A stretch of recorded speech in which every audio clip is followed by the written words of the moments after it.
handle the truth. The Denise Simon Experience. The Truth Matrix. Vetting, exposing, drilling down to the truth. Rolling Thunder, this is Hitman. Seat over. Hitman, this is Rolling Thunder. Seat out. The Denise Simon Experience. Exposing politics, lies, demagoguery, spin, fraud. Grid to suppress. Mike Charlie, 4 tree 5, 9er 2-1. Grid to mark. Mike Charlie, 4-7 tree 9er, 8-9er, out. Promoting individual situational awareness. Question, probe, notice, ask why. Mark smoke on the deck, 2 rounds HEPT, gas TOT 5-3.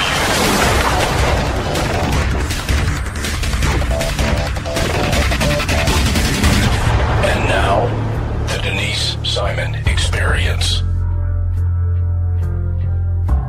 And welcome, ladies and gentlemen, to the Denise Simon Experience. I just want to start off by saying Rachel's mad. Hey, Rachel, that's the Rachel, best Rachel you're going to get. Rachel Bovard with the Conservative Partnership Institute. She's been writing, and rightly so. That's WRITING. Yeah. I mean, okay, Rachel, thanks for being here. But we got what? We got the criminal justice bill. We got the farm bill. We got the funding bill. We got funding DHs. We got corporate subsidies. We got funding in and out of Yemen. What? Pick one. We got so many moving targets here, and nobody's paying any attention except you. Well, there's a bunch of lobbyists paying attention in D.C., I'll tell you that much. The lobbyists are salivating over this time of year. They're about to get everything they ever wanted. I tried to poke around and see what was actually in the farm bill, but it was behind a paywall because it looked like only the New York Times was writing about it. Do we have a sense of what's in that farm bill?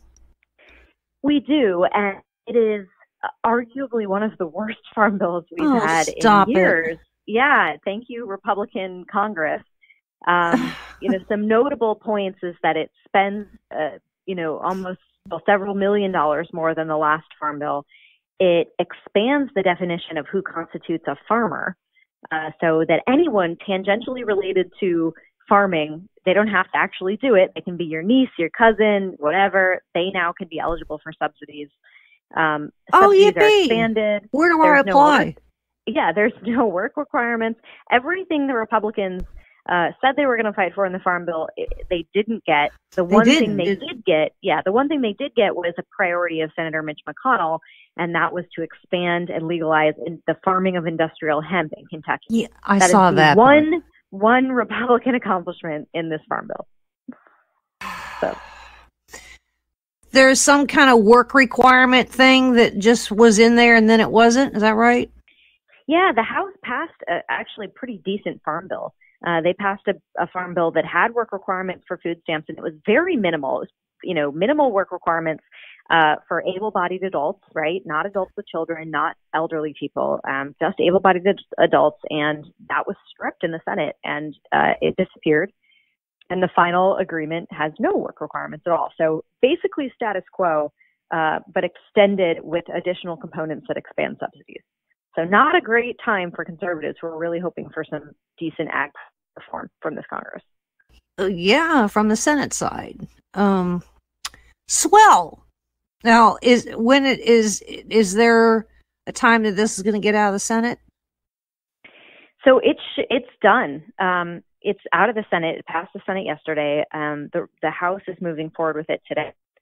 But that is, it's signed, sealed, and delivered, essentially. And the president has said he will sign it. So that's the end of that story, unfortunately. Okay, let me check. Can you hear my pencil? Check. Okay. Now we have this criminal justice thing.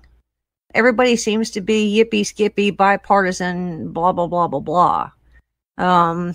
Is this really a good thing? Well, Well, it really depends on which side you sit, to be totally honest. This has split the Republican Party in half. Yeah. I have rarely seen an issue that's divided Republicans so intensely. But you have people on both sides of this issue. Some people who are saying, look, these are modest reforms. This is something, it's the right thing to do. This is going to help people stay closer to their families and therefore help them rehabilitate. And then you have other people who say this is a complete jailbreak.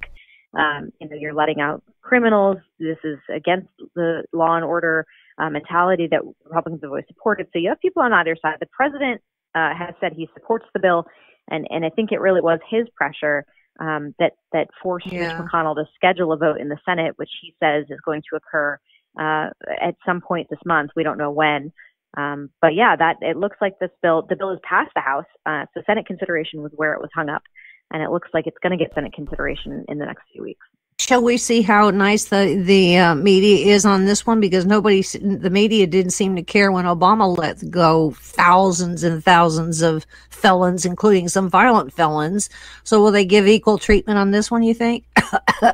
Yeah, I know. Let's put the odds on them being as hypocritical as they usually are and all this stuff. So I doubt it. Now, what is it that we're hearing about funding DHS? Is that a whole separate kind of bill outside of normal funding? So that is part of the funding cliff that Congress is up against on December 21st. They funded about half the government so far. The other half needs to be funded, and that includes the Department of Homeland Security. So this is a big issue for a lot of Republicans because obviously the Department of Homeland Security deals with a lot of the border security issues. So if they're going to deal with Trump's wall, if they're going to pass more money for the border, all of that needs to be done before December 21st. There is speculation, however, that this Republican Congress may agree to just a straight extension of funding into early next year, which would be crazy to me because that is essentially giving all of the funding decisions to Nancy Pelosi's Democrats who will be in charge in January. However, it looks more and more likely that that's the route they're going to take. So to be clear, they would be punting every funding decision into next Congress with a Democrat House, as opposed to dealing with it now in a Republican-controlled majority in the House and the Senate and the White House. So we have apparently assigned some Democrats that have become super sleuths, and they're looking at all of these bills to see if there is a hidden text, invisible ink text in there about the $5 billion for the wall funding that would slip it in some place. Yeah. Well, this is interesting because this issue has shifted significantly in the last 24 hours. I think before the Oval Office meeting with Trump, Pelosi, and Schumer, that was publicly televised. And I have to say, maybe the best 20 minutes of television watching this in quite a while. But, before that, I think you saw a lot of Republican leaders saying there's no way we can get this done, giving lip service to it, but knowing that they weren't going to have to deal with this. And then you really saw Trump throw down at that meeting and saying, look, I'm going to shut the government down. I'm not going to sign a bill if it doesn't have my border security in it. And he really put Republicans on the spot and he dragged them to the right. And because of that, you're now seeing a sort of redoubled effort in the House and the Senate to get President Trump his $5 billion for the wall. We didn't see that 24 hours ago, and we're seeing it now. So interesting.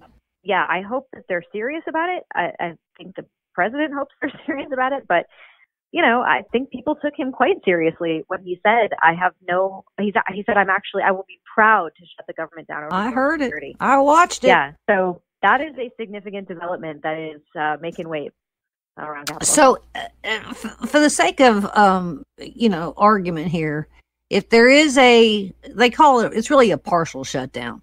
What would be the effective date on that? Do you have a sense of when that would happen? Well, if they don't pass a bill by December 21st, it will happen then. So There's 13 days in between December 21st and when the new Congress reconvenes. So, and if that happened, I assume Nancy Pelosi would pass a bill to refund the government.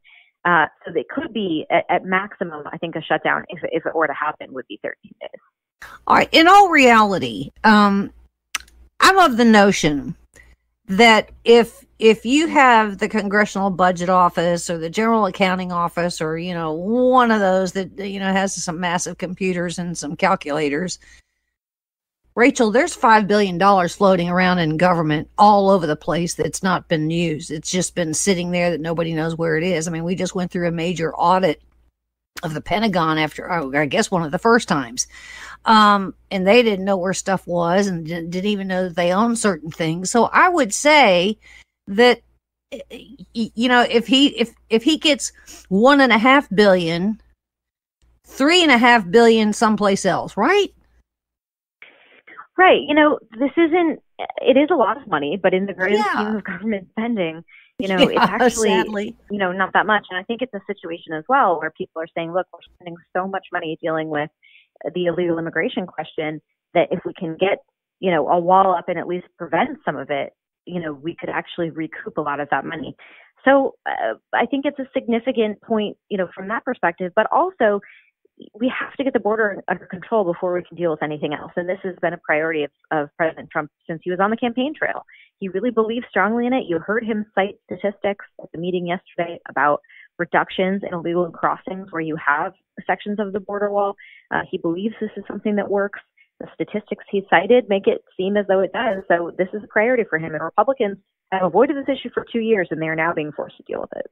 But here's the other thing that's kind of left the conversation. And if in your travels up and down the hallways, we have forgotten about rewriting or cleaning up our asylum laws, chain migration, cleaning up the 800 varieties of visas coming into the United States. And I would say giving, perhaps more attention to DHS so they can track down the thousands and hundreds of thousands of visa overstays. That component's completely left the debate, hasn't it? That's right. And I don't think it's any less important, but I do think it's an order of priority, right? Like, you have to actually secure the border before you can even get to what you're talking about, which is equally important, but it's a matter of priority. You have to stop illegal crossings first, right? Because then you're never going to be able to track down all the visa overstayers. You're never going to be able to, deal with the amnesty situation when you have people that can cross the border and claim amnesty. You have to shut the border down. You have to actually make our border secure before you can deal with some of these other questions. And I think that's the position the president's taken. And for better or for worse, a lot of Americans agree with him. The recent polling on this shows that, upwards of 50% of people support a border wall. Close to 60% of Republicans support a shutdown over the border wall and over border security. So this resonates. This resonates with people.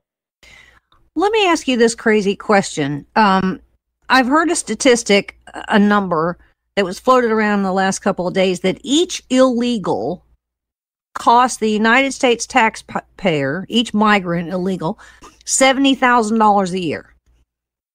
So if that is a true number, for the sake of argument, let's assume that it is, I would say then 5 years out, if it's 22 million, we don't even know how many we have, and they keep coming.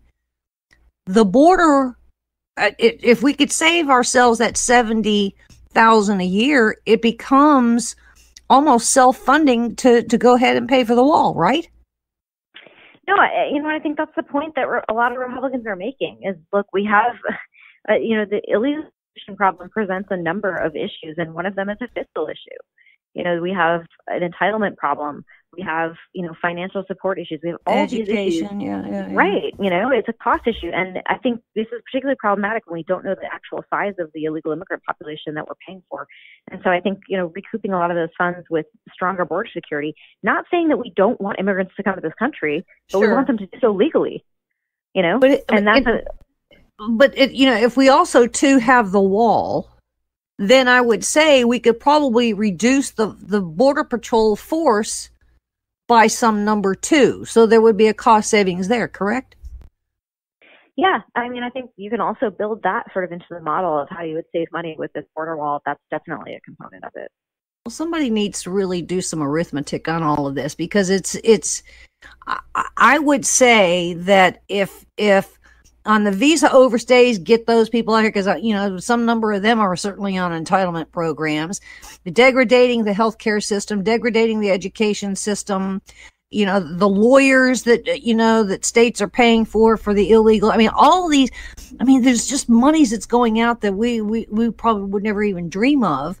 And if we cleaned up 20% of that, I would say that the 1.5 that he may get, and we go find some slush funds someplace else, and we could probably find it, save ourselves another $1 billion a year, and it just became paid for. So maybe we ought to buy U.S. savings bonds or something and help the cause, war bonds. Right. Yeah. It's an investment strategy to control illegal immigration. Okay. So what else is going on there? We have some kind of hearings on Saudi Arabia and Yemen too going on? Yeah, so the Senate is actually voting as we speak about whether or not to proceed to a war powers resolution about U.S. involvement in the Yemen conflict. This is kind of a big deal for the Senate, who's never gotten this far in a war powers resolution, but the resolution basically says, hey, we disapprove of U.S. involvement in Yemen and we should no longer be there. That's a big deal. It would have to be processed in the House as well if it were to pass. We're also looking at a number of different issues at the end of the year funding. National Flood Insurance Program has to be extended. Violence Against Women Act has to be dealt with. All of these sort of end of the year things are likely to be wrapped into a pretty giant package at the end of the year. So all of these are significant moving parts.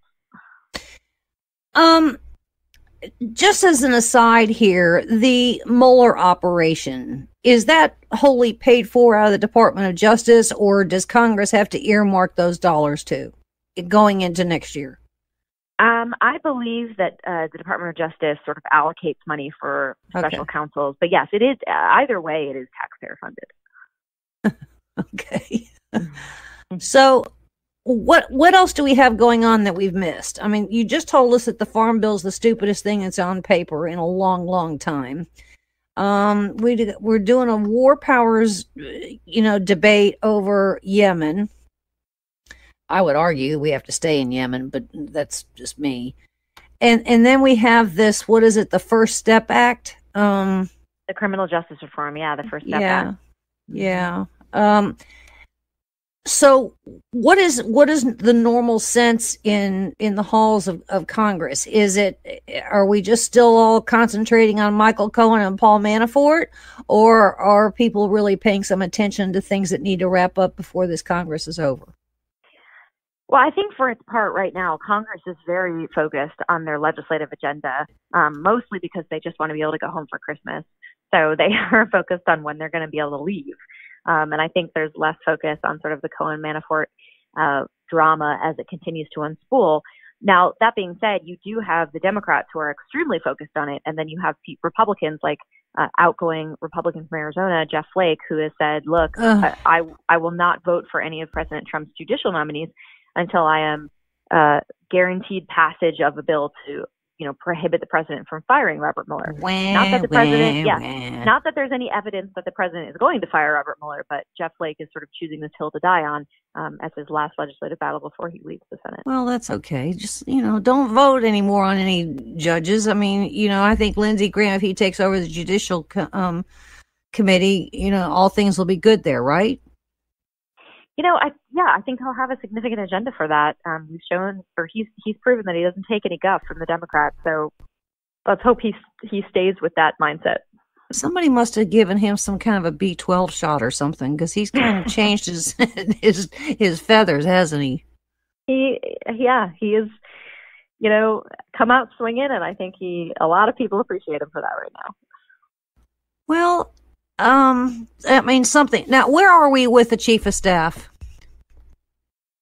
We are big question marks. So, I don't know that Trump has anyone else in mind. There's a lot of palace intrigue about kind of who's going to take that spot. I know conservatives are excited about the idea that it could be Congressman Mark Meadows, who is former chair of the House. No. Because then a lot of people want to stay in the House, but yes, that's exactly right. We don't do too well when we got to go replace somebody because we picked him out of the field. No, that is true. Although he is no longer chair of the House Freedom Caucus, they are going to elect a new chair. So goes back to Jordan. No, I think it'll be one of their younger members. I think he and Jordan are sort of passing the gavel. So Okay. That'll be a new test for them. We're also hearing various people from throughout Washington. You've seen Rick Grinnell, who's the U.S. ambassador to Germany. Just leave him where he is. Yeah, he's been in town this week. Sparking love lovers David Bossie, who's a longtime Trump confidant. So you know who I want? Question mark. Here's who I want. Tell me if this is stupid. Is Daryl Issa? He would be an interesting choice as well. I think any member of Congress, is a very. He knows where all the bodies are buried because he was chairman of the Oversight Committee. That's true. He would bring a unique perspective. Don't you think he would? Yeah, and you know what? He's available. He sure is. Here's what I want you to do. Write this down on a Post-it note. From Denise Simon, Daryl Issa, Chief of Staff. And just start putting Post-it notes on all the doors. Yeah, no, fair enough. I just think that I was thinking about how, and he can be a pit bull if he needs to be. I saw it, during the Benghazi hearings, I think it was. I mean, this guy can, he was shutting down Elijah Cummings in a big, huge way. So I think he could be a very interesting choice. Well, Rachel, you've been very good at kind of putting things in context for us. I hope some of your growling in your email the other day has subsided somewhat. Maybe it was because of the dog and pony show that we had in the White House yesterday, right?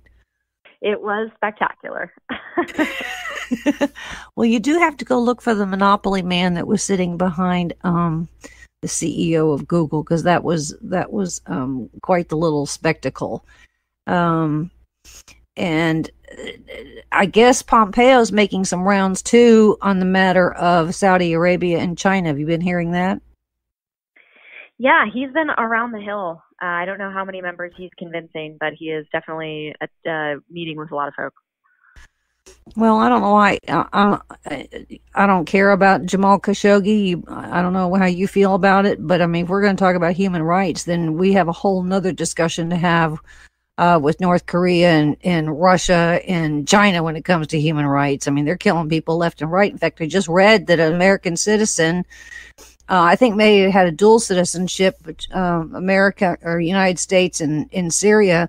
This woman was killed in a torture prison in Syria. We finally reported this week. So, all things being equal, we need to be having the full discussion, the wide and depth discussion on human rights instead of just Jamal Khashoggi, right? Yeah, we tend to focus on human rights when it's convenient for us. So it's not a standard we apply equally. No, for sure. All right. So what do you have planned then for the rest of the week? You just going to go beat up people on the farm bill or something? Yeah, Congress watching. What I do best. Well, we certainly appreciate your insight, and we'll see what, comes out of, Congress and passes on over to the White House to get signed. I guess the first one's going to be the Criminal Justice Reform, the First Step Act, and then we'll see where we go. Maybe we'll have another confab with the White House and Schumer and Pelosi. Schumer, both of them just didn't even want to look at Trump yesterday in that meeting, did they? They sure looked uncomfortable, which added to the hilarity of the whole thing. So we'll see how it ends up. All right. Well, thank you, Miss Rachel. You're always a pleasure to talk to, so we can kind of get the scoopy scoop on what's going on in the halls of Congress. And thanks for being with us. And ladies and gentlemen, there's more coming your way, so stay with us.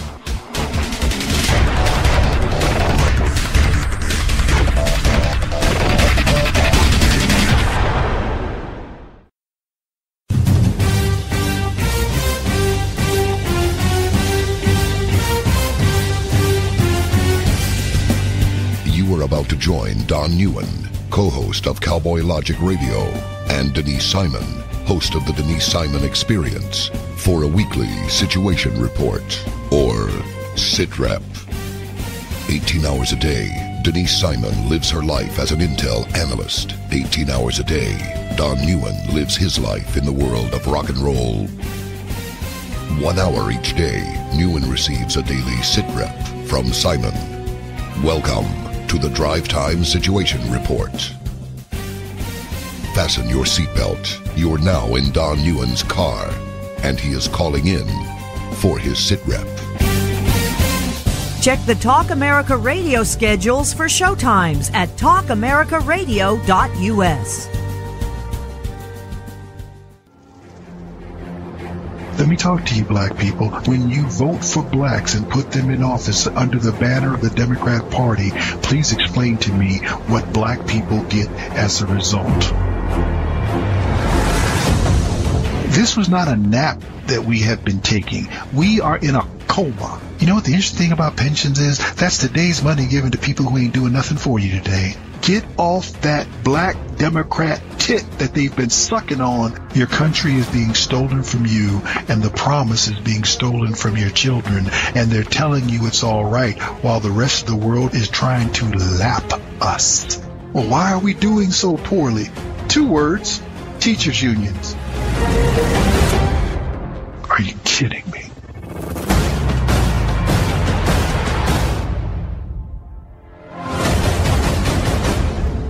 Black Man Thinking, Monday nights, 9 p.m. Hi, this is Donna Fiducia, co-host of Cowboy Logic Radio. For 28 years, I was in the mainstream media, most recently as an anchor at the Fox News Channel. No more. Ladies and gentlemen, the mainstream media has completely failed the American people. Radio networks like Talk America Radio will not fail you. Radio shows like Cowboy Logic Radio will not fail you. Check out the entire roster of over 60 weekly radio shows by visiting talkamericaradio.us. That's talkamericaradio.us.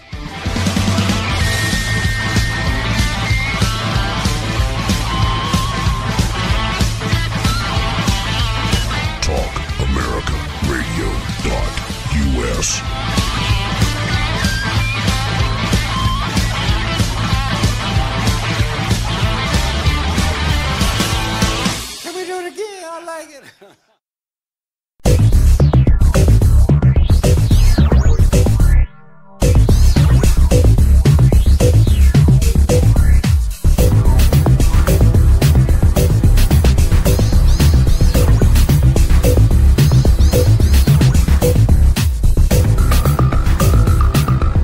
Hello, ladies and gentlemen, and welcome to the Denise Simon Experience. Climate change. What row?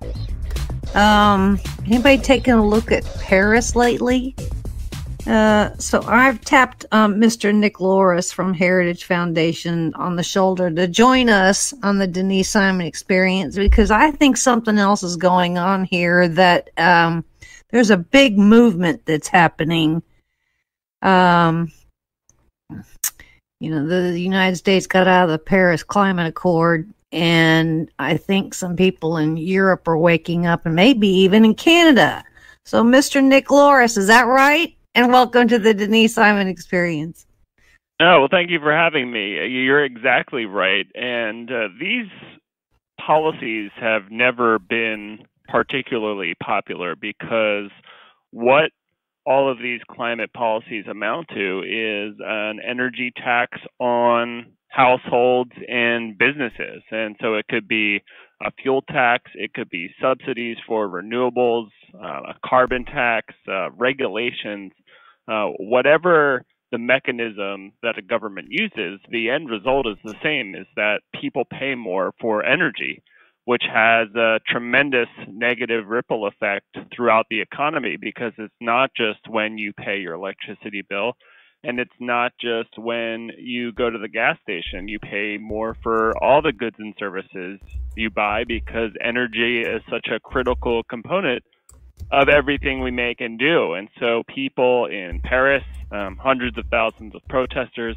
in Canada have woken up to these policies, because they're not seeing the climate benefit, but they are paying dearly for them. Exactly right. But something else I think is afoot here, and this is a conspiracy theory, because of what is going on in Europe, France, Germany, Italy, Greece, with the migrant population. And I have a sense that some of this increase in fuel tax that the French are freaking out about. And I would argue it's moved over to Belgium, Netherlands, and even some in Canada. But nonetheless, in France, something tells me that some of those increased revenues because of these taxes are to pay for some other things that are non-climate change related. Would that be even a possibility? Oh, absolutely, and you see that all the time. I think any time you have some sort of energy tax, it doesn't always go to what the dedicated fund may be, and we see that with the gas tax here in the United States. It's supposed to go to fixing our roads and bridges and investing in new infrastructure, and it certainly doesn't always do that. And adding a gas tax wouldn't do that either. You're basically just creating more revenues for the federal government to use, and then it just becomes a giant pot of money for them, and they can spend it as they see fit. So I would say that some of the French, even we here in the United States, probably ought to start some FOIA requests. Not that they do that in France, but maybe we ought to have some checks and balances on where these tax dollars go, right? Yeah, and there has been efforts in the past, certainly to do that. And what you do see, especially in terms of the companies that are awarded these subsidies, the Department of Energy Loan Guarantee Program, for instance, you see preferential treatment going to campaign donors and companies that are well connected with the government, and then it becomes this vicious cycle of lobbyists and politicians deciding who produces what. And then on the revenue side, you just have a giant pot of money, and some of it becomes a black hole. The Department of Defense even has a massive green energy program and mandates to use renewable power by a certain year. And so all of these programs, you're essentially allocating revenue, which is hard-earned taxpayer dollars, toward political pet projects. And unfortunately, a lot of these policies have bipartisan support in the United States, too. So they're difficult to get rid of because once the entrenched special interests get a hold of these programs and stand to benefit from them, they're very difficult to get rid of. Nick, during the Obama administration, I was poking around, and there are billions of dollars that were allocated and earmarked to things called the Green Fund. Billions. That's right. Yeah. What are we doing with the Green Fund? What happened to it? Where is it today? Yeah, well, there's a few. So there's a domestic one, and then not necessarily called the Green Fund, but there are a number of just green programs that exist, and that's allocated toward projects that are intended to combat climate change, but essentially create crony capitalism where certain companies, both big companies and small companies, are awarded taxpayer dollars. As part of the Paris Climate Accord, there was the Green Climate Fund, in which, leading up to the Paris conference, participants said that they wanted to mobilize $100 billion in public and private finance by the year 2020. And so the United States, through the Obama administration, doled out some of that money. They pledged $3 billion, but only dispersed about $1 billion, which is still a heck of a lot of money, without any authorization from Congress. And that has led to a number of problems. Again, some of the similar things you see in the United States is that you're giving money toward projects that would either be successful on their own and shouldn't need taxpayer money, or have gone to economic failures, and so it's just been wasted taxpayer money. Not only that, there's been a lot of corruption and fraud in these programs too, because there's, state-owned governments who control the capital and investment, and so there's direct siphoning of funds, there's cronyism in bidding up the price of contracts, or using substandard materials. All of these problems, when you're dealing with such large sums of money, are going to happen when you have corrupt countries and corrupt regimes as the beneficiaries of these programs. Well, okay, so Congress didn't allocate the money. How can the Obama White House do that? Yeah, it was effectively, using existing funds that were out there to allocate that towards the Green Climate Fund, which has been, one of the things the Trump administration said they were going to do is not continue to disperse any funds. And so, even though the Obama administration pledged $3 billion, the Trump administration has no obligation to fulfill those pledges. And so, unfortunately, there's a lot of funds out there that exist. And, Congress, without authorization from Congress and basically a White House, Republican or Democrat, can pull from some of these funds and redirect spending toward the projects that they want. And one of the priorities for the Obama administration was this Green Climate Fund. And I would argue, it was supposed to be loan guarantees. Have there been any of those that were going on that organizations or companies took advantage of when it came to, some kind of clean energy operation? There were. So it wasn't necessarily loan guarantees for the Green Climate Fund, although there was talks of doing some more of those in the future. This was essentially direct subsidies based on energy technologies for climate mitigation, and so it was essentially the same thing, just another way of a direct subsidy. Semantics. It's a subsidy for renewable projects.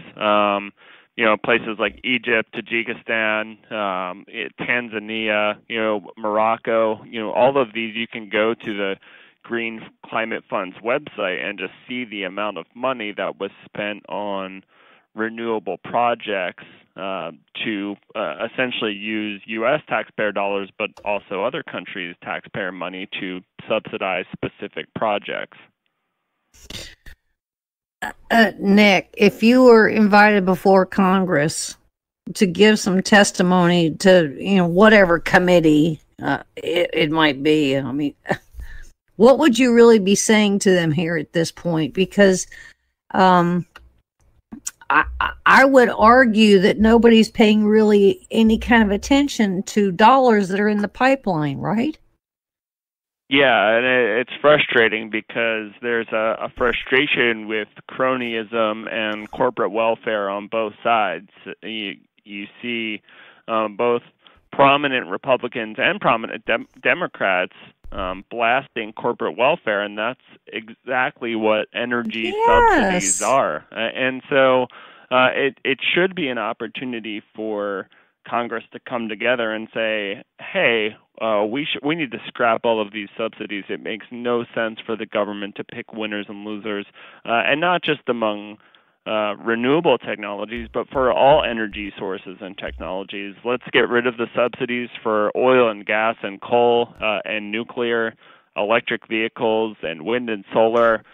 We can get them all out of the way, because the most innovative, competitive energy technology will come to the forefront and supply families and businesses with affordable, dependable power, and that's ultimately what you want. But the profit motive to do those things is already out there. I mean, the demand to light and heat our homes and get our vehicles from point A to point B. These are multi-trillion-dollar market opportunities.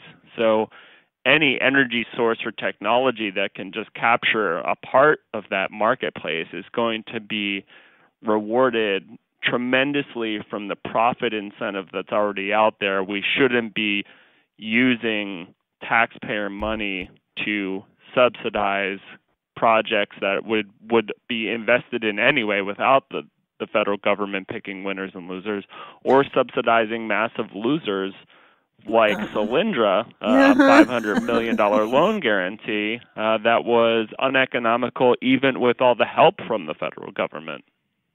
Okay, so is an electric car industry more important than building roads and bridges? That's a good question. I don't know if it's more important or less important. What I would say is that's for the market to determine. The fact that if you buy an electric car, you can get up to $12,500 to do so with federal and state incentives, including up to $7,500 from the federal government as a tax credit. Consumers should be free to decide whatever car they want to buy, and if there's a market demand for those cars, the Teslas and GMs of the world will supply them, and they can be at the forefront of innovation. But we shouldn't be robbing middle and low income earners to pay for what is essentially a luxury good. If you look at the people that buy electric vehicles, it is overwhelmingly the wealthiest of Americans. And so this is nothing but cronyism, again, that subsidizes the richest of Americans on the backs of middle-income America. And so I don't care what people choose to drive. I think it's cool if they want to drive an electric vehicle or a natural gas-powered vehicle or continue to use traditional gasoline or diesel, whatever it may be. But let's let the market decide those things rather than trying to nudge consumers in different directions with tax credits and loan guarantees and other types of preferential treatment. I very much agree. And, so in your spare time, Nick, I challenge you to do a complete audit to see what kind of lingering cronyism money is still sitting out there, such that I think that we could probably rebuild and repair some roads and bridges without having to go through some other kind of major congressional appropriation, right? Oh yeah, absolutely.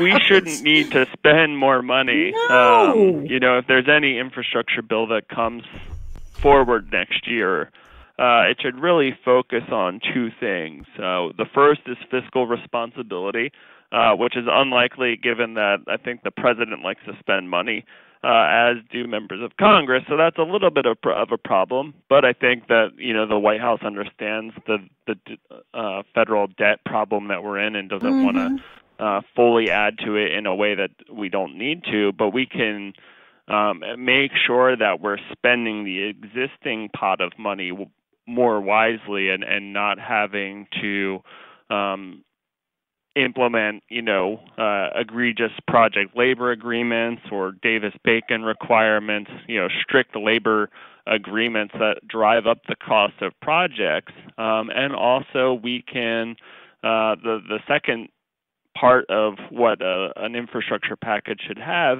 is a deregulatory approach, because it's very difficult to build things in the United States these days because projects are locked up in years of environmental review and permitting, and it's duplicative of what the states already do, and it's unnecessarily long. And that's what we really need to get under control. If we have the right regulatory structure in place, it should be incentivizing these infrastructure investments not acting as a major bureaucracy that disincentivizes companies to build new pipelines, new roads, new bridges, or fix the existing ones for that matter. So fiscal responsibility and long-lasting regulatory reforms is what should be the staple of any major infrastructure package. Yeah, circling back here to France and this meltdown that the French are having, and I think rightly so, to be honest with you, it is France or any country in Europe and the European Union more advanced when it comes to a comparable power source or fuel source than the United States is? No, not at all. In fact, you look at what France has and the price that they pay for petroleum, for diesel to fill up their gas is essentially the equivalent of $7 per gallon, if not more. And even with that high price, they still primarily use diesel, which goes to show that even at such a high cost, they're not switching over to electric vehicles or some other alternative fuel source. Now, they did invest heavily in nuclear, which is carbon-free, but at the same time, that was largely driven by government subsidies. And also now they're choosing to move away from it a little bit. And so that in and of itself is problematic because they're going to need to make up that energy demand from something. And if they're going to force renewables on citizens in France, you're going to see more of this continued revolt, because that's essentially the folks who are from the countryside who are fed up of paying these higher taxes and higher energy prices. That's what's going to be coming down the pipeline if they continue down this, green climate agenda to shift toward renewable sources and other forms of alternative energy. I'm not sure that Macron's going to necessarily survive this as the leader of France. And we've got this movement that is happening, and is there a possibility, I mean, have you seen any indications that some kind of similar anti-climate change kind of protest would happen in the United States? I'm not convinced of that, but just as a precaution, what are your thoughts? Yeah, I think it's a cautionary tale for sure. The thing right now is that energy prices in the United States are pretty low. Gas is at $2.50 a gallon, which is pretty manageable. And our electricity bills, especially as a result of the fracking revolution, are pretty low. And so there's less of an appetite right now because of those low energy prices. And in Europe, it's just a completely different story. That said, I think one of the reasons the Tea Party movement had started nearly a decade ago was because of this revolt against cap and trade, which would have been a massive energy tax. And so I don't think that is lost on American families and businesses. And if you look at any type of polling,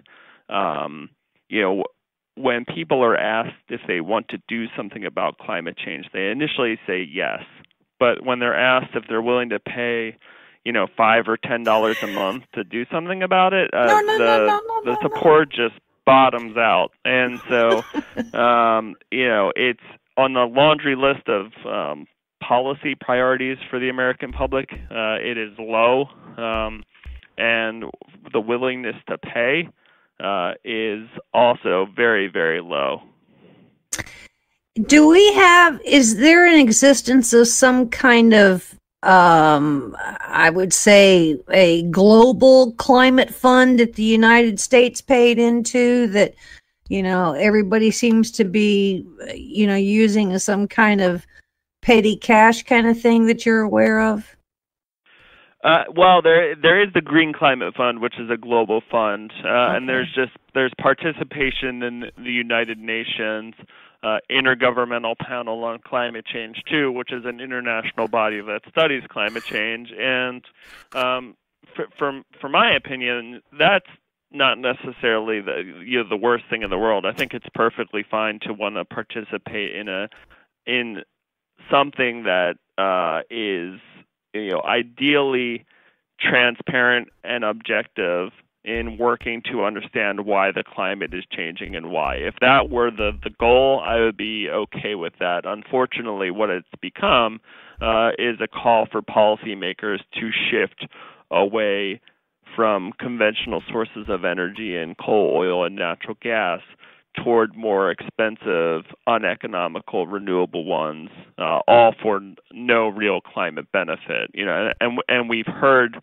top UN climate officials say this, dating back to the 1990s and even earlier, even before the Intergovernmental Panel on Climate Change's inception, is that they want a fundamental shift in how we make and consume energy, and that would just have cataclysmic effects on the economy and on American households and households really all around the world. And it would really hurt, one, the poorest of Americans and the poorest of people around the world who spend a higher percentage of their budget on energy costs, but it would really hurt these developing countries.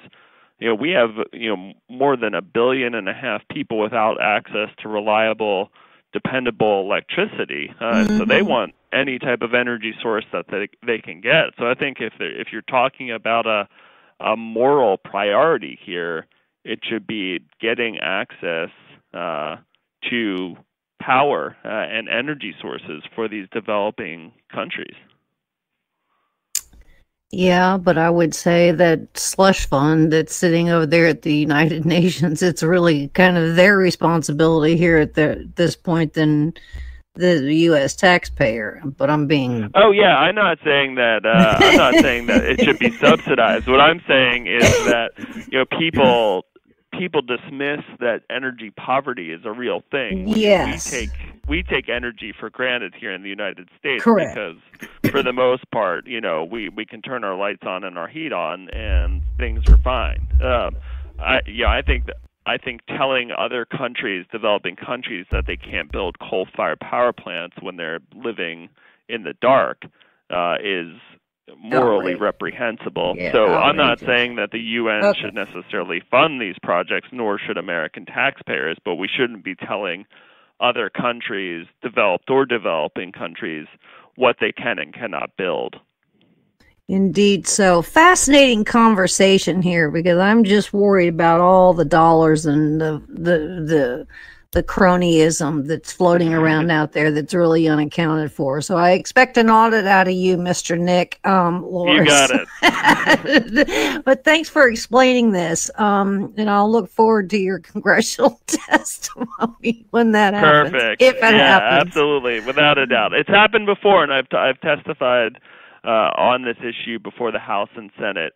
And so, and exploiting the cronyism that exists in these programs is a top priority for me and for the organization, the Heritage Foundation. So, we'll continue to dig into those programs and exploit them for what they are, which is nothing more than corporate welfare and a waste of taxpayer money.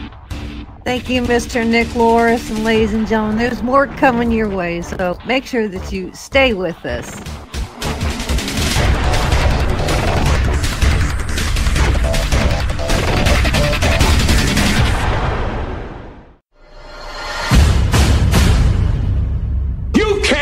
The truth. The Denise Simon Experience. The Truth Matrix. Vetting, exposing, drilling down to the truth. Rolling Thunder, this is Hitman. Seat over. Hitman, this is Rolling Thunder. Seat out. The Denise Simon Experience. Exposing politics, lies, demagoguery, spin, fraud. Distress, Mike Charlie 435 9er 21, grid to Mark, Mike Charlie 47 tree 9er 89er out. Promoting individual situational awareness. Question, probe, notice, ask why. Mark smoke on the deck, 2 rounds AGVT, gas TOT 53U.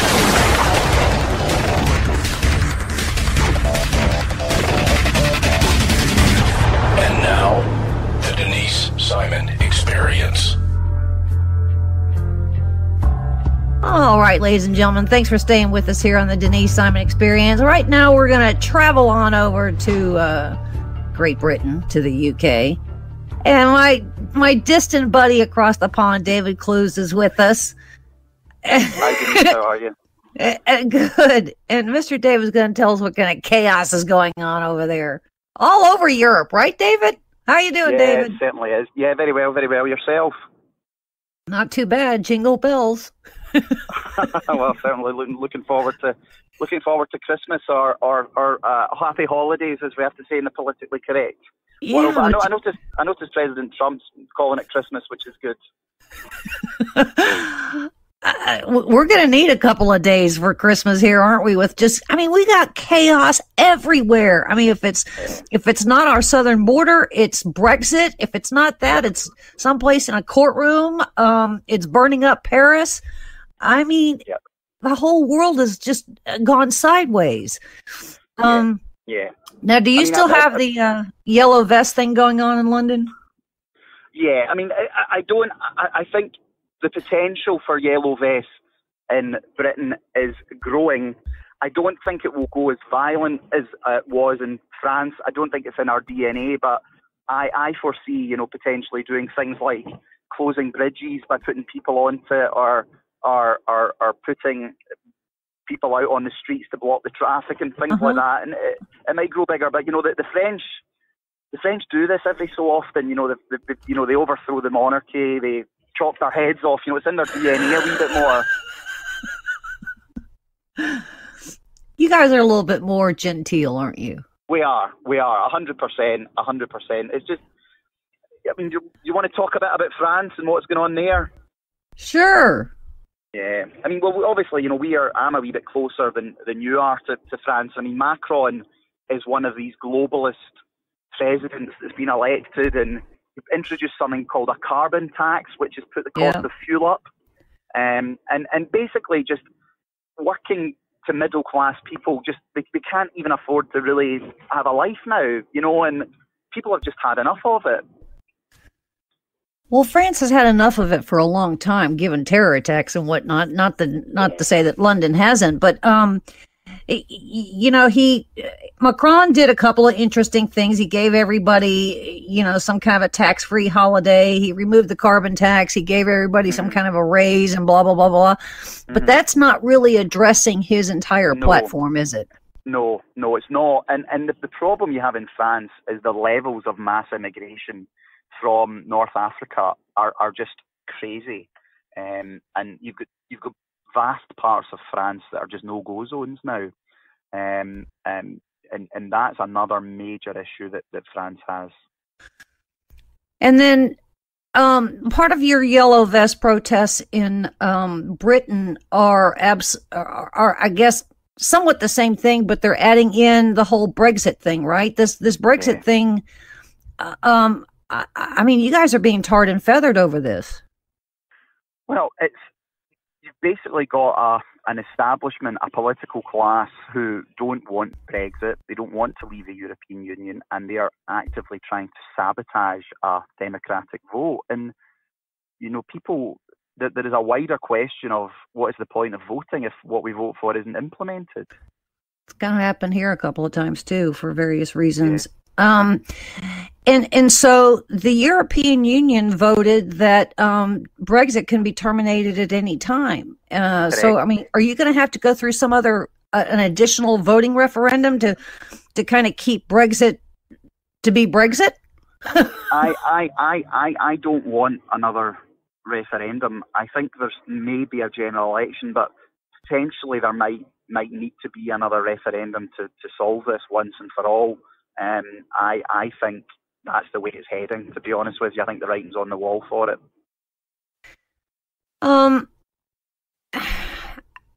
Has the actual Theresa May Brexit plan been published? I mean, do we know what is? Yeah, it is, and it's dreadful. It's kind of keeping us in the European Union, but without the say. So with Theresa May's plan, you would actually be better staying in the European Union than leaving. Oh, stop. So the problem, what she has tried to do is she's tried to appease the people that voted Remain and the people that voted Brexit, and she's actually appeased nobody. So everybody's mad. Yes, everybody's mad. And in my opinion, democracy is Winston Churchill said democracy is the worst form of government except all the other ones, and it is a 50%. It is a 50% plus one game, and what you have to do is you have to keep the 50% plus one happy. And I mean, I'm sorry if the 49% don't like it, but that's just the way the cookie crumbles.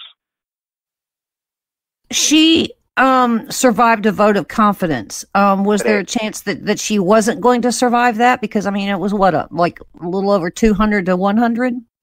200 to 117. I think she was always going to win that, but it had to be done. There had to be some form of move within the Conservative Party to try and oust her, and they've failed. I mean, I've never in my life known such hatred towards the political establishment in this country. I know it exists in the USA, but nobody votes for anybody because they like them. They vote for who they see as not the other person. We have some of that over here. Yeah. Now what's going on with Nigel Farage? Is he any kind of an asset to, what is really needed in Britain? I think what Nigel Farage achieved in getting the referendum and his campaigning skills are excellent. I think he's probably reaching the twilight years of his career, and he probably can do a lot more in terms of media engagement. But as a frontline politician, I don't really know if he's still the man for it. I mean, maybe he'll prove me wrong. That's just sort of my gut instinct on him. I think we need new faces, completely new faces. What does the future really look like here? I mean, I'm sure that, any political moves and decisions are not necessarily going to happen between now and the first of the year, but, certainly after all of the holidays, what is expected to happen, do you think? I think that Theresa May's penciled in her vote for the week commencing the 14th of January, one day that week, and I think she'll have the vote and she'll lose. They are actively planning for what's called a no-deal Brexit, which is what I want, which is where we just leave the European Union without a deal and we don't pay them anything. I think that's the best way of doing it. But the parliamentarians, the politicians have said they won't allow a no-deal Brexit to happen. So it's all up in the air just now, to be honest with you. David, you just said something. They won't pay for Brexit. Pay what? We won't pay. Well, in order for us to leave the EU as part of Theresa May's deal, we're making a settlement payment of £39 billion. Why? Well, you tell me. Why? Because we're supposed to be honouring our obligations and keeping a good relationship with them moving forward. But I mean, I'm totally against that. We should just leave and not pay them anything. I mean, that's like extortion, isn't it? Well, that's what the European Union does, and it's been extremely well paid by Britain over the years. Where is Parliament on all of this? I mean, is that split, or I mean, what is Parliament's role? Parliament has a very crucial role in this because Parliament has to kind of give the go-ahead for it to be done, and we live in a parliamentary democracy, so is it the people that are sovereign or Parliament that is sovereign for the people? And there's a bit of a constitutional headache going on just now. The problem we have is that within Parliament, out of 650 MPs, probably about 150 of them would be like proper leave voters, like wanting to really leave the EU. Uh-huh. And yet there's 659 of them, so it doesn't reflect what the people think. What is the impact of Scotland and Ireland in all of this? I think they're overestimated, to be honest with you. I think the Northern Ireland issue about a hard border, I think it's just garbage. Nobody wants a hard border again, so who's going to build it? It really is just a way of trying to create a friction that doesn't exist. Over here, they call that nationalism, at least the media does. And what's kind of interesting is that particular word has suddenly left the talking points, political talking points by the media in the United States. Because, you know, what is going on in the UK is nationalism too, correct? It's nationalism in a sense. It's for me, the better word is sovereignty. Yes, and it is here too. A nation to me is people that make a nation, not a nation that makes its people. And you know, a nationalist. I know Donald Trump said he was a nationalist, and I mean I don't have any major problems with that. But I think looking after your own nation and having proper countries, I don't see how that's a major problem. I think I'm not. I think that's sensible. Well, I mean, Europe, individual countries in Europe have really lost their identity because everything is referred to as the European Union. And, you know, that's happening here too.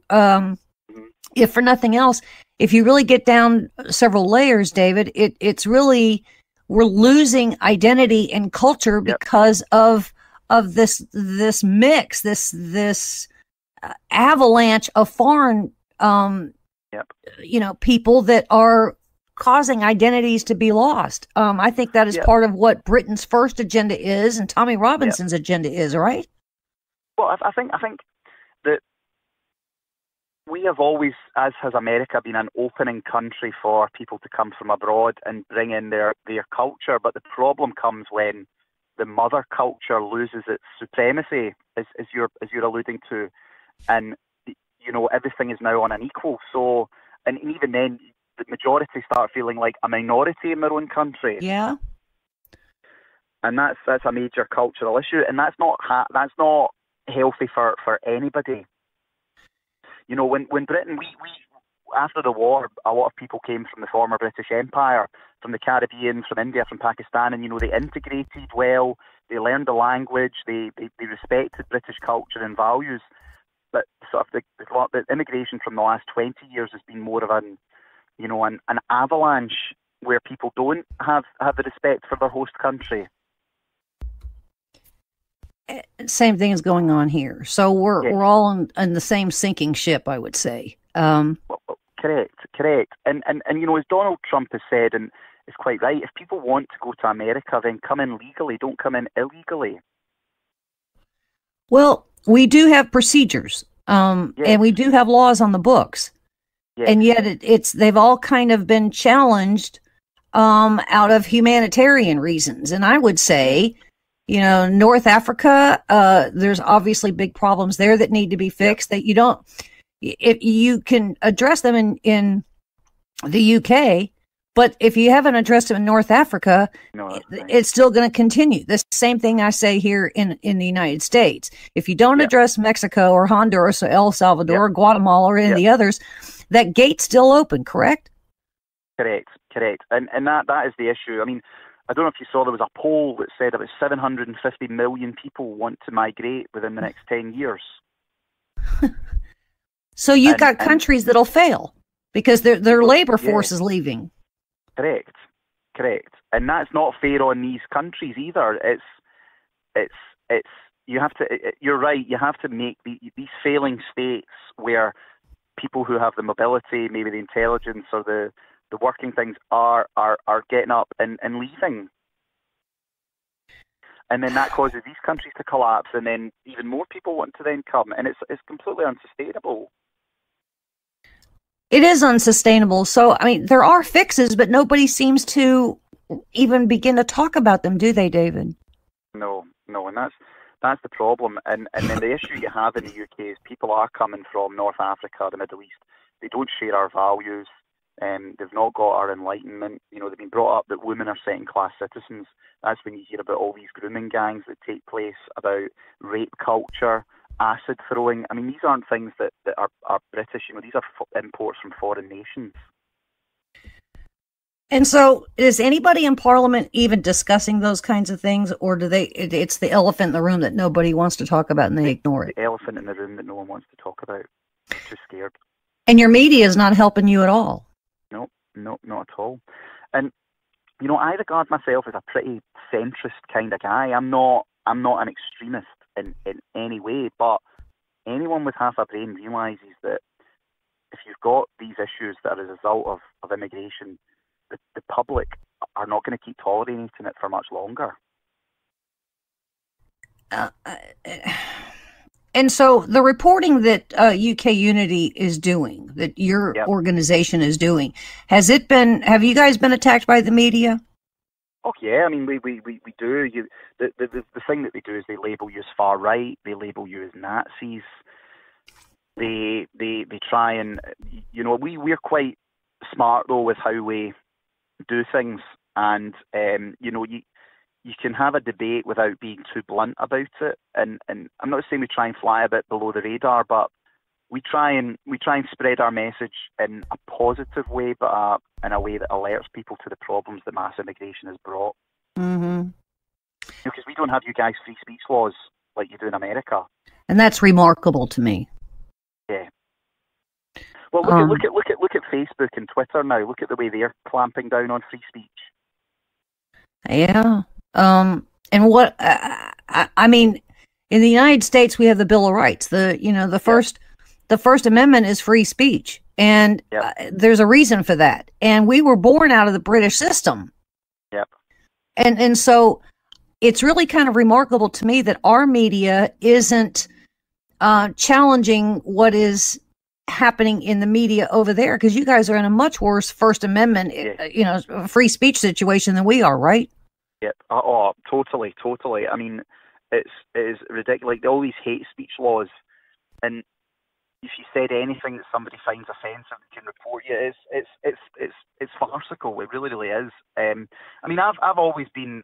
I mean,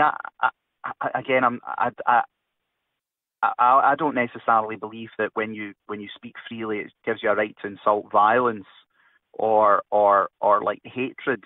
But I mean, again, it's how people interpret what you say, and that's not, no individual can control what other people think about what they say. So, you guys have, I think, more things to fix over there than we do, and there doesn't seem to be any kind of a real relationship between the Trump White House and 10 Downing Street, does there? None whatsoever. None. There's none. I mean, the current government of the United Kingdom is the worst government I have ever known in my lifetime. That's a remarkable statement, Mr. David. Yeah, and I'm not just saying that to be dramatic. Even, you know, I didn't particularly like Tony Blair or David Cameron or John Major, but at least you knew they knew what they stood for, whereas the current government is paralysed, totally paralysed.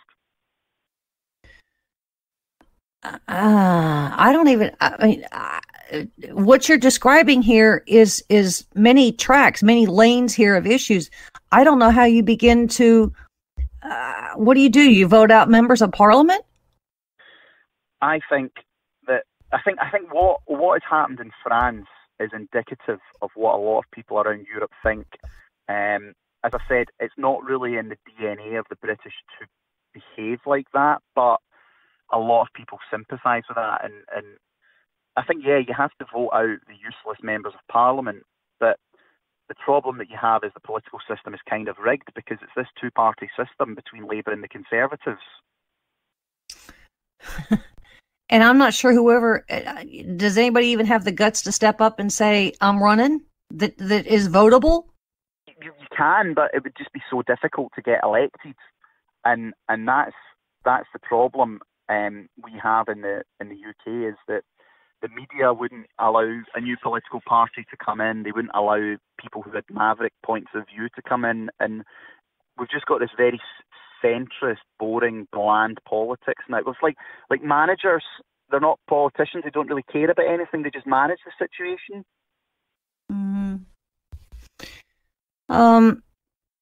And the other thing is you can't control any laws because your laws are not your laws. They're the European Union's laws, right? Correct. And until we leave the EU fully, we can't set about trying to solve a lot of these problems. Does the Brexit agreement have a set of laws inside of it that are distinct from... The European Court of Justice will still retain supremacy over many... Oh, stop it. Well, that's the whole thing. I mean, that's the whole basis of Brexit as I see it. Yep. I mean, if you've got to defer to some other layered power above yours, then Brexit means nothing. Yeah, and I mean, one of the big problems we've got in the UK, and Tommy Robinson talks about this quite a lot, is we've got such a heavily indebted society, and like housing is so expensive. So if you've got a job and a mortgage and a wife and kids, you can't say anything even remotely controversial for fear you'll lose your job. So I guess to help you guys out, we have to do some work on your behalf. Well, yeah, and just, well, yes and no, because more and more people are coming out and saying, look, enough is enough, and we can't keep living like this. And this is a big problem in the UK, is so many people are scared of speaking out or doing anything or saying anything that, they just... I'm not saying this is one of the problems with sort of crony capitalism. It's all about getting a good job with a big company and then just keeping your mouth shut. And we just become drones. We've lost that sort of entrepreneurial class in the United Kingdom. Well, it's also thought police. They're also say if you can't speak it, you're not allowed to think it either. Correct, 100%. So say you worked in the UK for, I don't know, like the health service or a government body as a senior person, and you came out in an interview and said, look, I think mass immigration is a disaster, I don't agree with multiculturalism, you'd get sacked. You need a counter-revolution here, if for nothing else. I don't mean it to be, hostile. I mean a retooling, which I think was the original hope of what Brexit was all about. And now that you're describing what you're describing, that you still have to go to a European court. I would say 2 years from now, the life in Britain isn't going to be any different than it is today. No, the dream and the hope of Brexit has kind of been sucked out of it. Wow. By the establishment. Ladies and gentlemen, we've been speaking with David Clews, thank you for the ground truth, Mr. David, and I hope you guys have a great holiday all the way through. Something, good happens on the other side. Thanks for being with us, and ladies and gentlemen, there's more coming your way, so stay with us.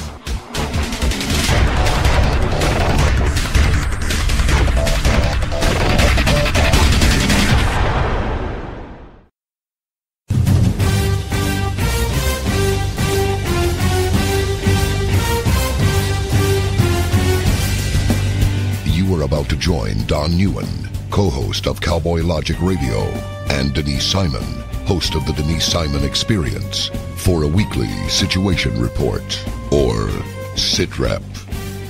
18 hours a day, Denise Simon lives her life as an intel analyst. 18 hours a day, Don Newen lives his life in the world of rock and roll. 1 hour each day, Newen receives a daily SITREP from Simon. Welcome to the Drive Time Situation Report. Fasten your seatbelt. You're now in Don Newen's car, and he is calling in for his SITREP. Check the Talk America Radio schedules for showtimes at talkamericaradio.us. Let me talk to you, black people. When you vote for blacks and put them in office under the banner of the Democrat Party, please explain to me what black people get as a result. This was not a nap that we have been taking. We are in a coma. You know what the interesting thing about pensions is? That's today's money given to people who ain't doing nothing for you today. Get off that black Democrat tit that they've been sucking on. Your country is being stolen from you, and the promise is being stolen from your children, and they're telling you it's all right while the rest of the world is trying to lap us. Well, why are we doing so poorly? 2 words: teachers' unions. Are you kidding me?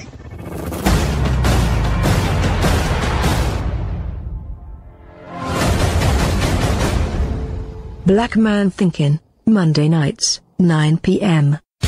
Hi, this is Donna Fiducia, co-host of Cowboy Logic Radio. For 28 years, I was in the mainstream media, most recently as an anchor at the Fox News Channel. No more. Ladies and gentlemen, the mainstream media has completely failed the American people. Radio networks like Talk America Radio will not fail you. Radio shows like Cowboy Logic Radio will not fail you. Check out the entire roster of over 60 weekly radio shows by visiting talkamericaradio.us. That's talkamericaradio.us.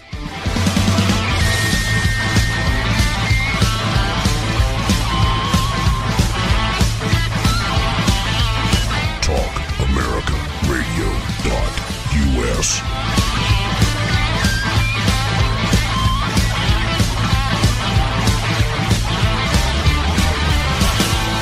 Can we do it again? I like it.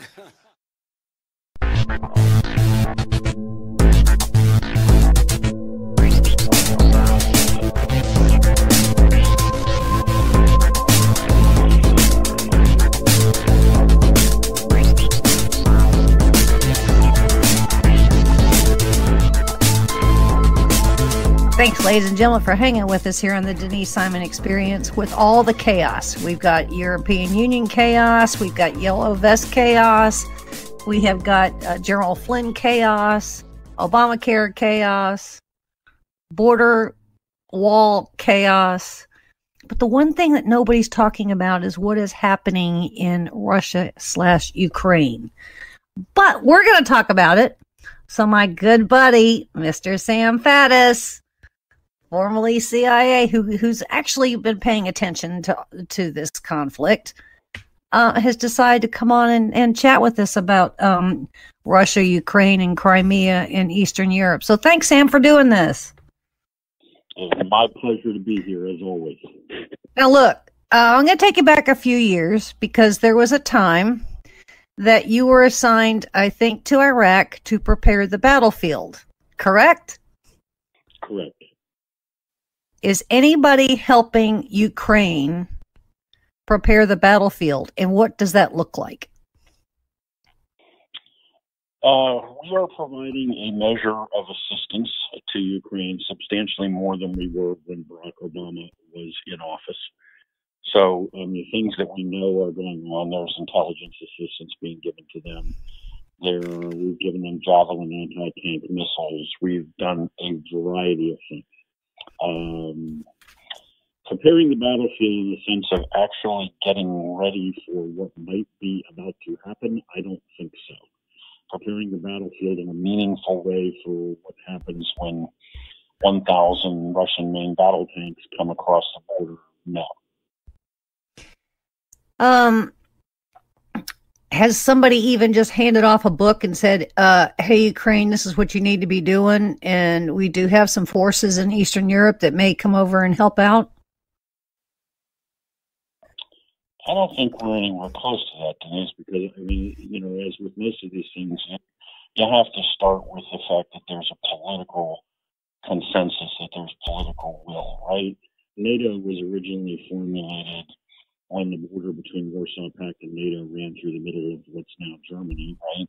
And it was an existential thing. Either we all band together and stop the Russians, or we all die. There's no consensus at all on the part of the West, to use the term loosely, as to what the heck they're going to do when Ukraine gets invaded. No decision has been made on that. In fact, I would find it shocking that the Western Europeans would actually be willing to go to war over that. I think it's guaranteed that they won't. They'll wring their hands and complain when it happens, but they're not packing up their troops and putting them on truck movers and heading out that way. And I don't even think the Poles are going to do that. It seems now that we have some kind of a pattern here that the Western nations don't respond and don't do things offensively to ward off some kind of a conflict. We seem to go into a panic once something is really escalated, that we are forced into conflict. And I would say we're already there. I mean, 14,000 Ukrainians have died in this conflict. It's what, 4 or 5 years old? Yeah, I mean, that's the first thing people need to understand. This war is already 5 years old. The Ukrainians are getting shelled and having people killed every day. You know, you and I have talked in the past a lot about, like, where's the unifying principle in American foreign policy and national security right now. Mm-hmm. It's on display right now. I mean, I'm all for pushing back on Vladimir Putin. I'm all for standing up to Vladimir Putin, but it can't be piecemeal. Let's send some Javelin missiles. Let's send this. Let's send that. I mean, it has to flow from what's the strategy and actually what are we willing to do? Like, what are we? Why would we do this? And what are we willing to do? And then figure out the tactical details. And as usual, it seems like we're doing it the wrong way around. Well, we can send missiles, so let's send some missiles. Well, that's great. Again, I'm all for helping the Ukrainians, assuming you have a strategy. But what is that strategy? When Vlad calls your bluff and sends 100,000 guys and the full weight of the Russian army into Ukraine, what exactly are we prepared to do? Now, I'm sounding kind of like Sean Connery, the Untouchables now. But like, what are you prepared to do about it when this stops being a game and you're face-to-face with these guys? Are we really sending troops? Are the Poles really marching to Ukraine's defense? Because if so, I don't see the evidence that there's any such agreement for that right now. I mean, I think what the Ukrainians understand all too well is that when and if this balloon goes up, which, by the way, might be really, really soon, that they're going to have that lonely feeling again. And they'll just be left to their own devices. Well, Russia clearly won the battle, the political battle on Crimea. I don't think that annexation will ever be unwound. As a consequence, since Moscow wasn't challenged on Crimea, Vladimir feels like, well, heck, I can do the same here. At some point, the Western nations are going to get real tired of this, and they're just going to kind of blow it off. I mean, we got panic going on in Western Europe with the Brexit thing. We've got our own panics here. So I can't think that we can rely on somebody like Brazil to help out stopping what Putin is doing in Crimea. So where's NATO on all of this? Or are they just, wringing their hands as well? Yeah, they're nowhere. There is absolutely no consensus, no unity, no decision that they're coming to the defense of Ukraine, and that's kind of, there you go. That's the center of the heart of the whole matter. Is nobody wants the Russians to do this, and nobody likes that the Russians are doing this, but most people are not contributing anything to really help the Ukrainians, and Ukraine is a long way out from Western Europe on the Eurasian steppe, and you're a hell of a lot closer to Moscow than you are to Berlin out there. I think that there's a very real prospect. I mean, all of this saber rattling could turn out to be just that. Putin making a point that I'm a lot closer to you than the Americans are, and smell the diesel from these tanks for a while and think about your behavior. So it could all go, dissipate. On the other hand, before the end of the year, we could see Russian tank divisions going into Ukraine. And I would suspect that they will not attempt to occupy the entire country if they do that. They'll just chew off another chunk, probably most of the region that's where the so-called separatists are, the whole eastern side of the country, kind of like they did with Crimea, and they'll just bite off another chunk and leave this rump state of Ukraine out there. And it's not just a message for the Ukrainians, of course, it's a message for every other former Soviet republic. You may not belong formally to the empire anymore, but you still better pay attention to what Moscow says. And if you cozy up to the West, you're going to end up like the Ukrainians. You're going to suffer the slow motion death.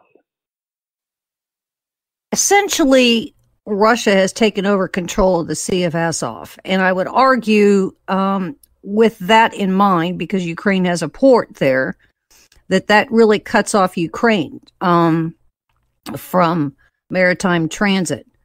And there is some really convoluted Russian operations going on in the Black Sea, which leads to the Sea of Azov. So I would think that ground operations are one thing, but sea operations are making it a lot more complicated. Is that right? Yeah, well, all of that's completely accurate. They actually have a whole bunch of Russian naval vessels in the area around Ukraine right now. They've brought in a lot of aircraft, and they brought in all kinds of resources beyond just tanks, which everybody's fighter jets. Yeah, exactly. Attack helicopters, everything else in the world, which makes it that much more likely that what we're seeing is not just a saber rattling.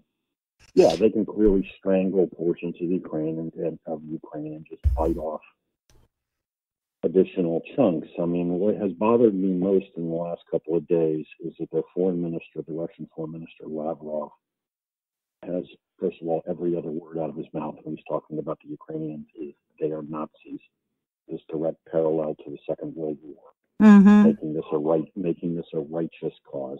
And now he claims that the Ukrainians are going to start some trouble before the end of December. He doesn't want to fight. The Russians are peace-loving people, but my God, those nasty Ukrainians, we know they're up to something, and it's going to happen toward the end of the month. Which smells an awful lot like laying the foundation for a justification for why they're wearing the white hats and they're the good guys, the Russians, when they invade. We didn't want this fight, but those nasty Ukrainians made us do it. The Russian desk at the CIA, I would argue, is exceptionally busy given what Russia has been doing in Crimea/Ukraine, but also in Africa. And I would also argue in parts of Latin America. I'm not seeing anything coming out of the National Security Council, and I'm not seeing anything really coming out of the UN that even begins to address any of this. It seems like, I've talked about it before, we're kind of lost, but this is a critical time. I don't think we can be lost because it's kind of like we don't have the belly for it, so we're just going to say, yeah, well, Russia, you do what you're going to do, and we'll discuss it when, Michael Flynn is sentenced in March or something. Yeah, well, this is back to the central issue, right? What is the strategy? And you should have a strategy and a policy. And for the world's leading power, the United States, that needs to apply everywhere. If we're sending Javelin missiles to the Ukrainians to stand up to the Russians, then that's part of what policy? And how far are we prepared to go? And when all of these various options play out, what will we do? And those decisions should be thought out not the day after the tank engines are heard coming toward the Ukrainian border, but should have been thought out a long time ago. Should have been thought out before we started providing military assistance to Ukraine. So when Vladimir calls our bluff and says, okay, you got Javelin missiles, but I'm still coming, are we just running away? Because now we've involved ourselves in a fight we didn't necessarily need to be in, but we've now definitely lost status as consulates and backing down. And if we're not backing down, then what exactly are we doing and why? Again, I'm all for punching Vlad in the nose every chance we get because he's a jerk. But these things are supposed to be thought out as part of a coherent national security policy, and I don't really see such a policy here, or frankly, a bunch of other places around the globe. I don't know what our policy is. I don't know why we're occupying 1/3 of Syria right now. 1/3 of the landmass of Syria is under the control of U.S. forces and their Kurdish allies. We have occupied 1/3 of that country. Why? What is the what is the national security strategy, the policy that dictates that, and where's it taking us? Or did we just sort of once again drift into doing it, and now we don't know how to get out. Well, we're sending strongly worded letters of condemnation, and then we're applying sanctions. And it just seems like, Bashar al-Assad is clearly a war criminal, but, we'll probably find him vacationing at Disney World over the holidays. But I would say, because Russia has got voting, a top veto power at the UN. That's why the UN's not taking any of this up. So what do? We just keep applying sanctions and hope that Western nations or allied nations would do the same? I'm not seeing any movement there either. No, I mean, roll the tape back to the beginning on any of these issues that we're talking about. I think the way you begin this rationally is, what's in American national interest? Why, if we're involving ourselves somewhere, why articulate our national interest and why it has to be defended or furthered in this way, particularly in regard to military force, and work it through analytically. And then if you decide to intervene, you know why you're intervening, and you also know what victory looks like, and then you figure out the mechanics, the military force, the amount of money, the sanctions necessary. But start from this rational, cold-blooded, what is in American national interest? Why are we doing this at all? Not just keep getting sucked into situations. And then once we're already involved, trying to figure out, my God, what is going on? And how do we ever get out? And what exactly are our objectives? You would think by now we would have learned that lesson, because we've been doing this for a number of decades now, as far as I can tell. But that's not. It seems that because Eastern Europe needs energy resources, that I think that the policy or the plan of action has to deal with the Nord Stream 2 pipeline. And I would say, because of, natural gas as a gas supplier and debts and those kinds of things, it's probably convoluting some kind of plan of action that I don't know that it's a way out really here for Ukraine.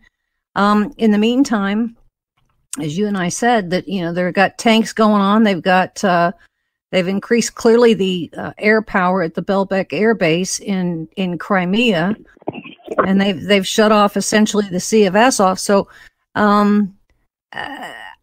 do we blame NATO here at this point for not saying, okay, to the United States and to Western nations, this is where we are.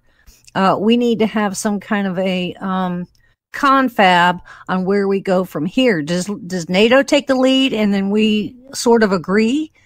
Or do we just say a year from now we'll look just like today with another, 7,000 or 8,000 dead? I don't think there's any way on God's green earth that NATO's taking the lead. This is outside the purview of what NATO exists to do. They're not driving the train. They're not taking the lead. I mean, you remember when, a couple of decades ago, when the Balkans were going up in flames and genocide was occurring in the doorstep of Western Europe, we couldn't get the Western Europeans to intervene in their own backyard until the United States Army marched down to Serbia. I mean, they couldn't go take on a relatively insignificant nation like Serbia. They watched it on television and wrung their hands and waited for the Americans. And that's the way they always are and the way they always will be. So they're not going to lead. I think you're going to have a hard time getting them to follow you. They're going to say in Western Europe and in the Eastern Europe too, like Poland, they're going to largely say, well, that's really bad, but we're not marching out into the middle of the Eurasian steppe to fight the Russian army on behalf of Ukraine. Why would we do that? This is not our fight. The Russians can come across a border, in my opinion, what is technically the border between Russia and Ukraine. And when they cross the border, they will move largely into an area that's already under the control of Russian separatists.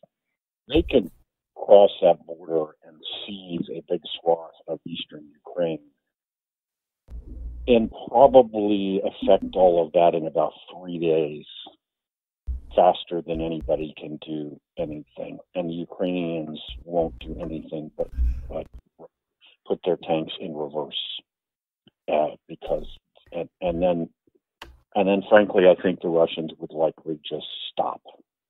They won't say then, all in one chunk, we're trying to occupy the entire nation of Ukraine, but we just took another big swath of your territory and punished you and inflicted pain, and what are you going to do about it, basically?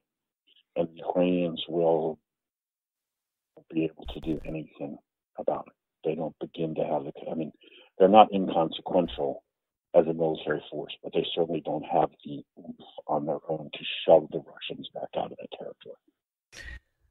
So, Mr. Sam, then this spells, I would argue, some additional eyebrow-raising conditions here for some other Eastern Europe countries, the Moldovas,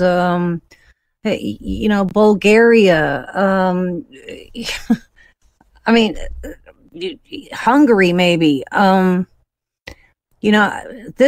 of this could end up being a head fake. That while everybody's paying attention to Ukraine, something else may happen to some other poor little country over there, right? I don't really see that the Russians are going to try to do this and then simultaneously do something elsewhere. But I do think, as I said earlier, the object lesson here is very much intended to be absorbed by a lot of people other than the Ukrainians. What the Russians have basically been saying to the Ukrainians for 5 years is, y'all got real frisky and started thinking great dreams about being part of Western Europe and cozying up to the Americans. And what you forgot is where you live is right out here on the steppe next to the Russian bear. Mm-hmm. And we got 1,000 tanks across the border, and I haven't seen an American soldier yet. So you guys should pay a lot more attention to what Vlad tells you and be a lot more circumspect about listening to the Americans. And they've been making the Ukrainians pay that price for 5 years and driving home that lesson to every other republic, every other former republic, part of the Soviet Union. Not necessarily part of the empire formally anymore, but still all roads go through Moscow as far as you're concerned.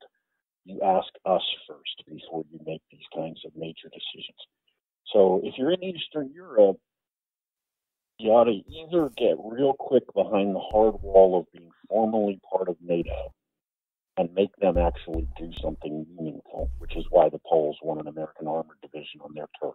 Mm-hmm. Because they figure that'll make for sure the Americans will have to show up when the war starts. Or if you can't formally get behind that wall and get some real ironclad assurances, then you better be careful. Because if you're not inside the wall, Vlad will go up. And that's where the Ukrainians are right now. They're not formally part of anything. They're just kind of, when it starts getting really dangerous out there, all of a sudden they look around and they get that lonely feeling. There's nobody here and nobody's coming. They took Crimea and nothing happened. They seize our ships, nothing happened. They knock out our electrical grid, nothing happens. Put the sailors, the 24 sailors up on military tribunals, nothing happens. Yep. They're going to try those guys and nothing happens. And you know what? The Russians, within 72 hours, will occupy a big chunk of eastern Ukraine and nothing will happen.